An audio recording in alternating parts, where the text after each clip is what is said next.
like a recurring decimal in the politics of Rivers State: elections, reruns, violence, INEC, and many more, plus even the investigations. And now the big one that broke yesterday: DSS saying something about the governor of Rivers State, as well as the governor saying those allegations are baseless.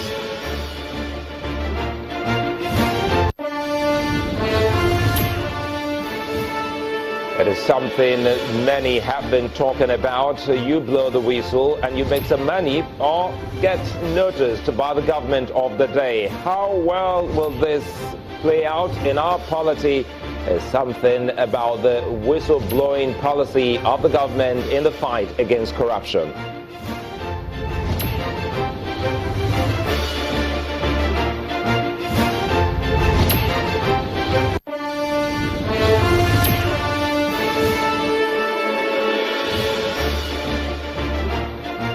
That's our focus this evening. Many thanks for joining in. This is Politics Today, live on Channels Television. I'm Sulaiman Aide. Don't forget, we are live right now on Facebook.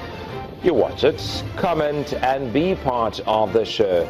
Now, report have it that the Department of State Service, that's the DSS, has arrested an aide to Senate President Dr. Bukola Saraki over alleged plots to cause public disturbance in Abuja during the festive period. The aide, identified as Ikenga Ugochinyere, a special advisor to the Senate President on youth matters, was picked up on Thursday at his Abuja office.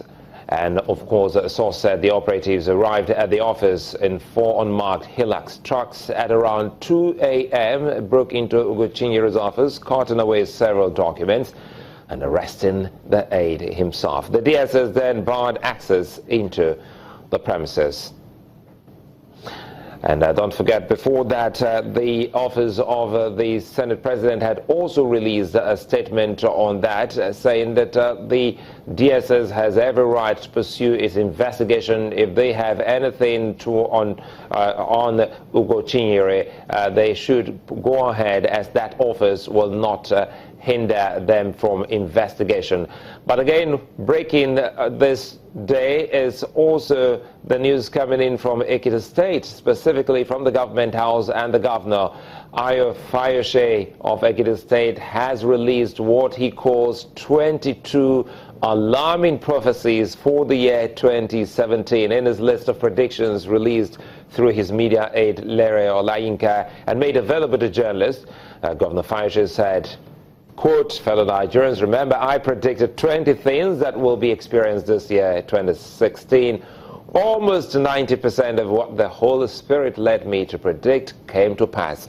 We'll share some of those with you on the program. But today we are looking at what has been happening between the DSS now. What is happening in Rivers State, development from that state following the DSS report, which have also put a mark on the governor, saying that the governor was planning to disrupt activities in the FCT using a Nigerian who's also an aide of the Senate President, Ugochinyere Ikenga. And that's what our focus will be today, looking at what this means for the politics of Rivers State and that of the nation Nigeria, and looking at the security implication. We have two things here we're trying to highlight today, and it all boils down on security. The DSS report on the Rivers State governor, and that's another one coming in from Kemi Adeosun, the Minister of Finance, who's also come up with the government's policy on the whistleblowing. How well are we likely to get protection for the whistleblower? This, for many, they say, is not about making money. It's not about what kind of incentive that the whistleblower gets at the end of the day, but how well are we likely as a nation protect the whistleblower. They put this on the table, knowing full well that in times past, many Nigerians have complained about whistleblowing to other agencies, specifically to the police. And they think that sometimes the whistleblower gets in to harm's way because they don't also know who blows the whistle of the whistleblower. So this is one of the focus we'll be looking at today, and we will be joined live this evening via phone by Captain Umar Aliyu. He's a retired Army captain and a security consultant. He will share more light on this and tell us what exactly this is about. I presume Captain Umar Aliyu is on live now. If you can hear us, Captain Aliyu, these are things that we're hoping will make 2017 quite an interesting one.